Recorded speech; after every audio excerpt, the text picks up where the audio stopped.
My name is Shelby. Standing in the middle of my parents' silent dining room, I watched as my father, Henry, stared at the folder in front of him, his face ashen. My mother, Violet, gasped, and my sister, Lily, looked up from her phone, her eyes wide with confusion. It all started on a seemingly ordinary Sunday lunch. I casually asked, "Did you pick up my prescription?" "The doctor said it's urgent." Henry, with a nonchalant air, replied, "We used that money to buy Lily a new laptop. She needs it for her online courses." I stared at them, a cold realization creeping over me.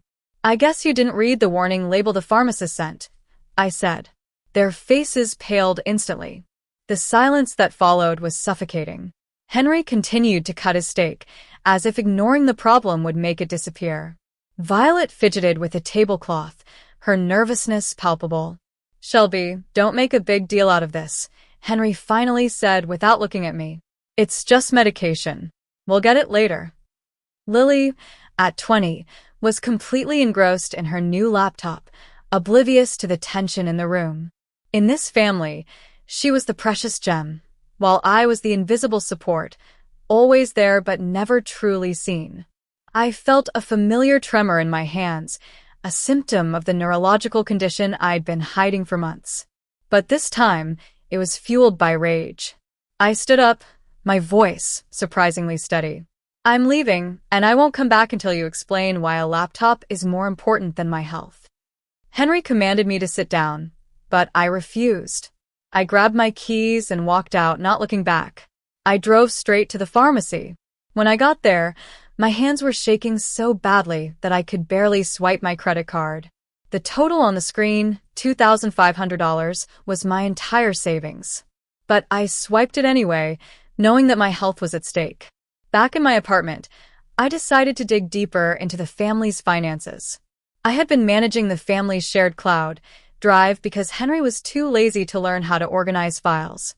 As I looked through the records, I discovered a series of financial discrepancies.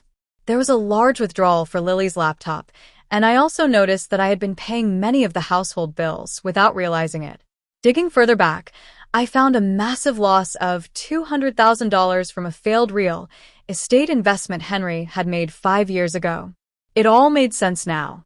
The family's obsession with appearances, the reluctance to spend money on my treatment. They were not just being selfish.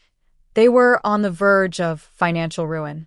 I also found a warning label on my medication box. It stated that non-compliance with treatment for a hereditary condition would trigger a mandatory state audit.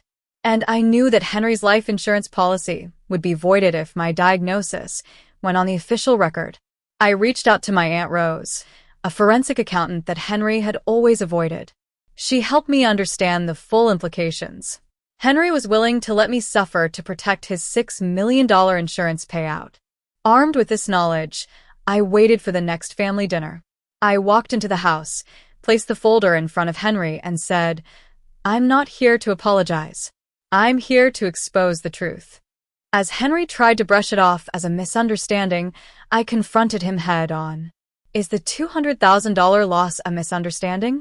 Is the clause that voids your $6 million policy if I'm diagnosed a misunderstanding?" He began to shout, claiming my condition was minor and that I could manage it. But I told him about the degenerative nature of my disorder and how his refusal to pay for treatment could cost me my future. Then I dropped the bombshell. "The pharmacy flagged the non-compliance, and the state has launched an investigation. They'll test Lily, and if she has the gene, it will go on her permanent record. The insurance company will be alerted, and your policy will be voided." Henry sank back into his chair, defeated. Violet whispered, "You ruined us." But I replied, "You ruined yourselves. I just brought the truth to light." I walked out of the house for the last time. In the following months, the foreclosure notice on my parents' house arrived. The insurance policy was voided, and Henry faced potential legal charges. Lily tested positive for the gene and was furious at first, but then she blamed our parents. I stayed in my apartment, taking my medication regularly. The tremor stopped, and my mind became clear. I started a new project, designing a community center with unbreakable glass walls. I no longer felt like the invisible glass child. I was building a life of my own, a life that was strong and unbreakable.